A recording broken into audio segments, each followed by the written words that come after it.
श्री गुरु चरण कमलेभ्यो नमः। परीक्षित महाराज पूछते हैं सुखदेव गोस्वामी जी से, ओ गुरुदेवा, हे गुरुदेव, आपने बताया था कि सूर्य देवता अपने रथ पर चढ़कर सुमेरु पर्वत को दाहिने रख करके परिक्रमा करते हैं, आपने बताया और मैंने सुना। बात भी सही है, जिसकी परिक्रमा करते हैं उसको दाहिने रखते हैं, बाएं रखने से उल्टी हो जाएगी परिक्रमा। जैसे घड़ी की सुई चलती है ऐसे चलना पड़ता है।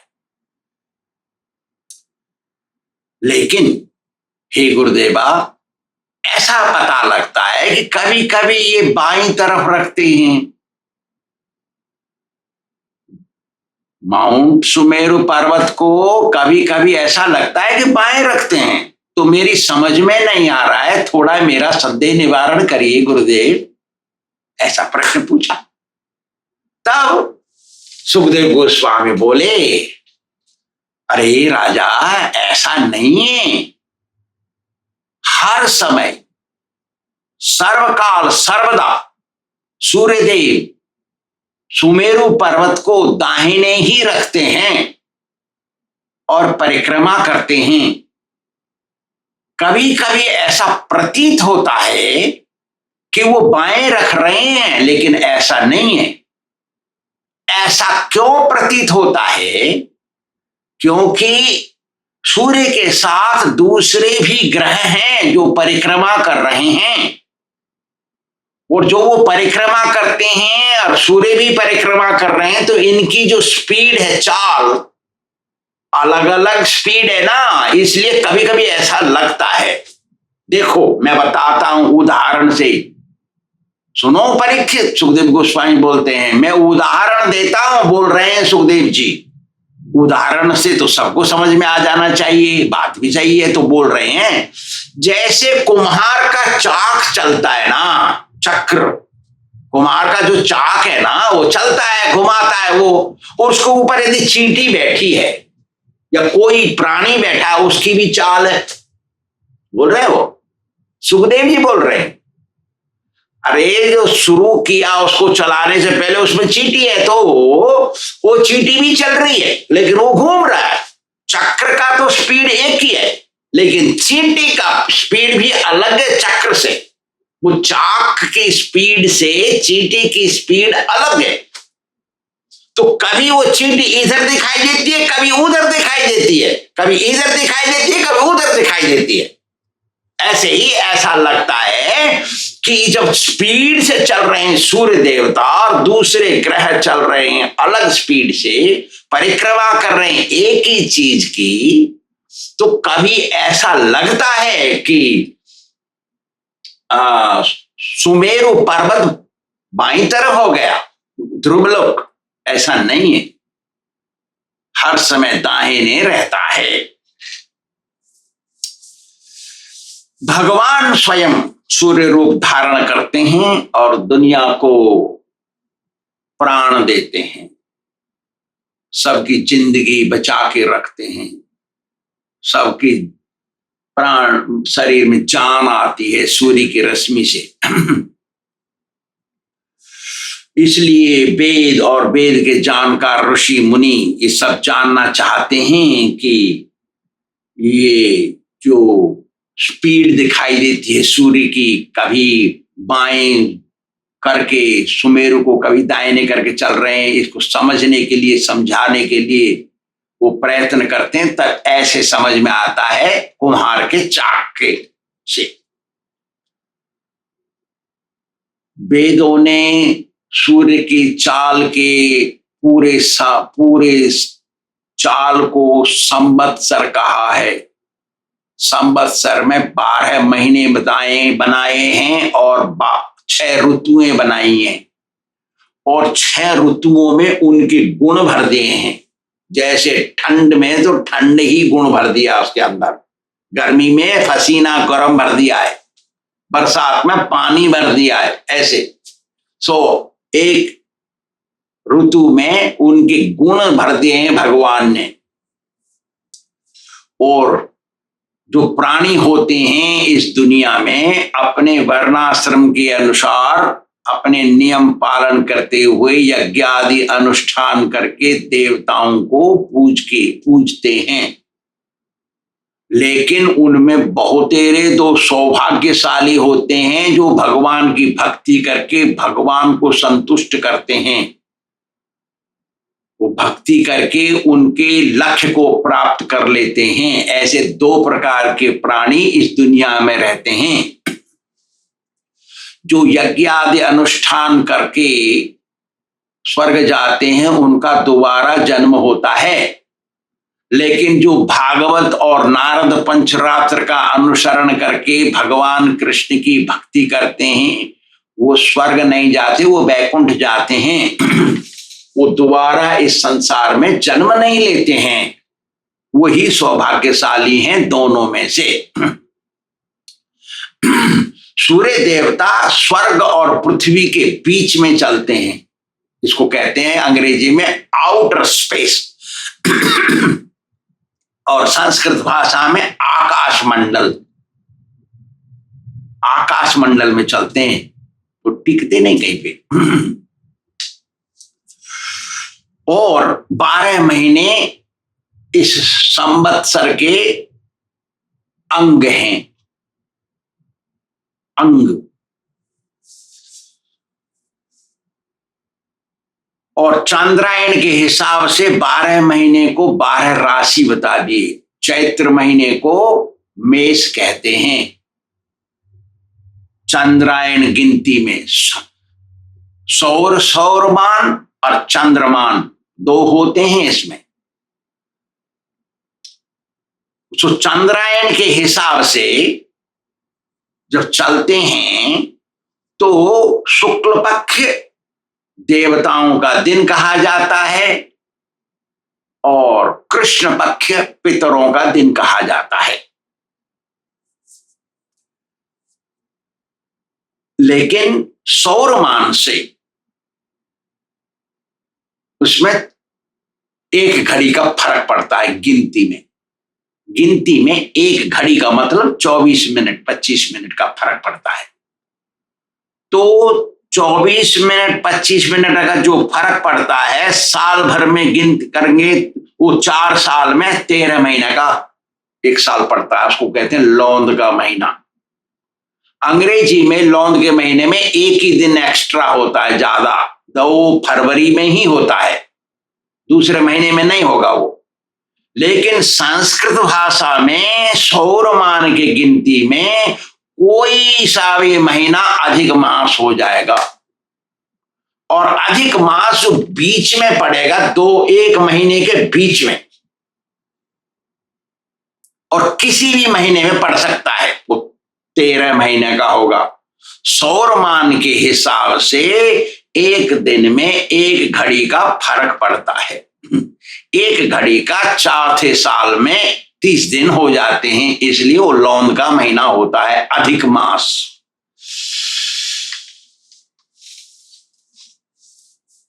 मतलब 2.25 दिन 2.25 जो भी है। सूर्य जो घूमता है 2 महीने में जितना घूमता है माने छठा हिस्सा साल का, वो एक ऋतु होती है।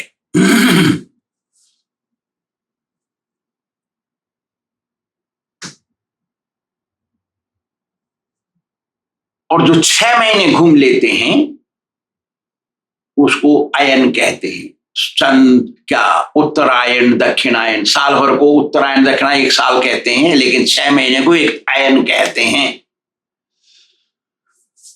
जो पूरा चक्कर लग जाता है इसमें 3 स्पीड होती हैं, जल्दी, धीरे और समान।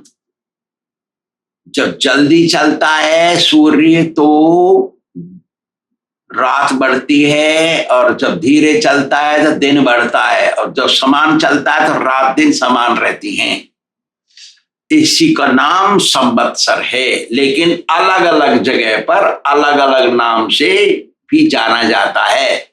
संवत्सर, परिवत्सर, अनुवत्सर, इडावत्सर और वत्सर, ऐसे नाम से कुछ जाने जाते हैं ये।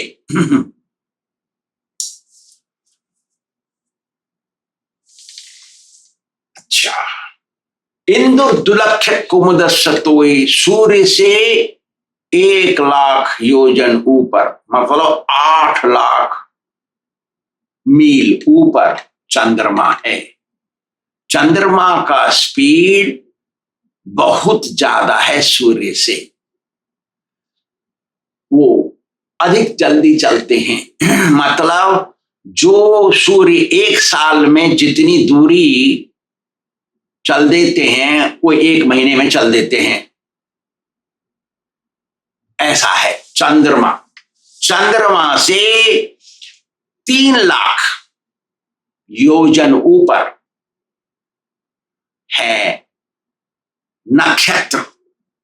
नक्षत्र कहते हैं इनको, ये 27 हैं, अभिजीत को मिलाकर के 28।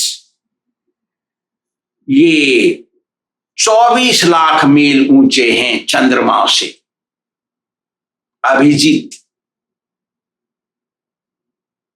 इनका नाम तो सबको पता है हमारे भारतवर्ष में, फिर भी मैं बोल देता हूं। ये 27 हैं गिनती में, लेकर 28 हम कह देते हैं क्योंकि अभिजीत वहां पर है चंद्रमा से 24,00,000 मील ऊपर। ये 27 जो नक्षत्र हैं चंद्रमा के साथ रहते हैं। अभिजीत नक्षत्र मध्य दिन में आता है, रात में नहीं आता है। ये 27 नक्षत्र 27 पुत्रियां हैं दक्ष प्रजापति की, और चंद्रमा को ब्याह दी गई हैं। इनको नक्षत्र कहते हैं।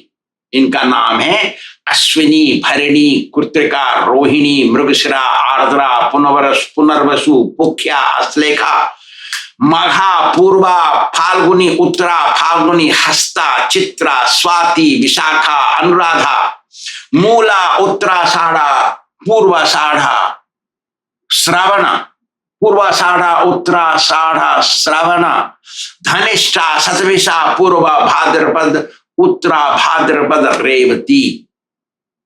28वां है अभिजीत। ये अभिजीत है चंद्रमा से ऊपर। कितना? 24,00,000 मील ऊपर।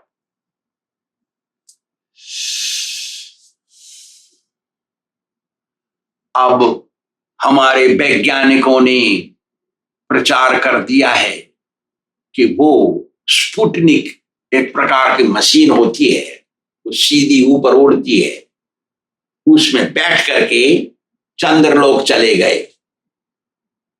यहां व्यास महर्षि, सुखदेव गोस्वामी और परीक्षित महाराज सब स्वीकार के ऋषि मुनि सूर्य से ऊपर है। 1,00,000 योजन 8,00,000 मील दूर ऊपर सूर्य देव।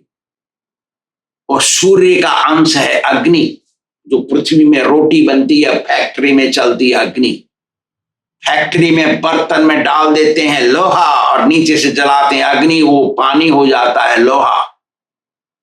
अग्नि केवल एक अंश है सूर्य की गर्मी का, और यहां पानी हो जा रहा है पृथ्वी में।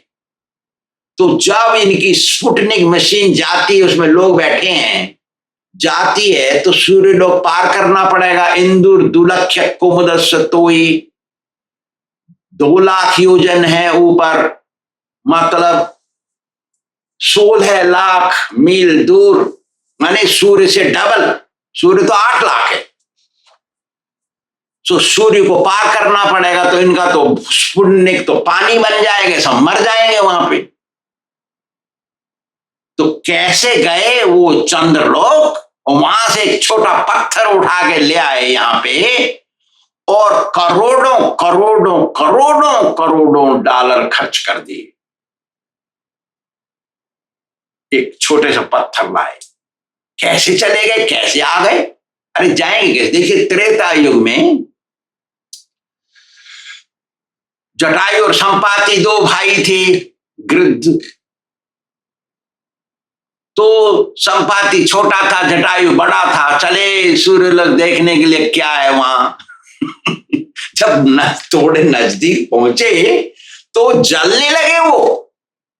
तो जटायु तो वापस आ गया, बड़ा था, उसकी बुद्धि थोड़ी अकड़ थी। तो छोटा तो घमंड थोड़ा और आ गए, चला जाते जाते उसके पंख जल गए। वो वहां पहुंचा भी नहीं अभी। बताइए, तो परमात्मा जानता है ये क्या किए, ये ईश्वर की इच्छा है, हम कुछ नहीं कहेंगे। चंद्रमा से 24 लाख मील ऊपर है अभिजीत नक्षत्र, और ये सब नक्षत्र और सब ग्रह भगवान के आदेश का पालन करते हुए सूर्य और चंद्रमा के पीछे चलते हैं, सुमेरु की प्रदक्षिणा करते हैं। अच्छा, अभिजीत नक्षत्र से ऊपर 2000 योजन ऊपर, मतलब 16 लाख मील ऊपर शुक्र है। शुक्राचार्य, शुक्र ग्रह, उनका भी 3 स्पीड है सूर्य की तरह। जल्दी चलते हैं, धीरे चलते हैं और समान चलते हैं। और वो सभी प्राणियों की भलाई चाहते हैं ज्यादातर।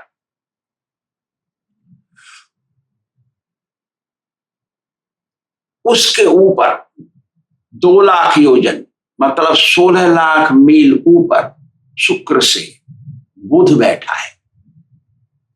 बुध है चंद्रमा का पुत्र, वो भी भलाई चाहता है सबकी। उसकी भी 3 स्पीड हैं, जल्दी, धीरे और समान। 3 तरीके से चलते हैं वो। जब वो जल्दी चलते हैं, कभी कभी ऐसा होता है सूर्य के आगे निकल जाते हैं, तब वो बवंडर रचाते हैं पृथ्वी पर, आंधी तूफान, ज्यादा वर्षा, सूखा, ऐसा कर देते हैं। अच्छा, बुध से ऊपर हैं चंद्रमा, बुध से ऊपर हैं मंगल ग्रह। बोलिए, मंगल ग्रह, रवि, शशि, राहु, मंगल। ओके, मंगल ग्रह, मंगल अशुभ ग्रह है। वो बुध से 2000 योजन ऊपर, मतलब 16 लाख, 2 लाख योजन ऊपर, 2 लाख योजन ऊपर, 16 लाख मील ऊपर है मंगल, बुध से ऊपर। मंगल से ऊपर हैं गुरु, बृहस्पति, वो भी 2 लाख योजन ऊपर हैं मंगल से। वो ब्राह्मणों की भलाई चाहते हैं, विशेष ब्राह्मण की भलाई विशेष करते हैं। सुखदेव गोस्वामी बोल रहे हैं बात को। दुनिया की भलाई करते हैं, लेकिन ब्राह्मण की विशेष भलाई करते हैं। अच्छा, बृहस्पति से 2 लाख योजन ऊपर, मतलब 16 लाख मील ऊपर शनिश्चर है। शनिश्चर अशुभदायक है सबके लिए, विशेष।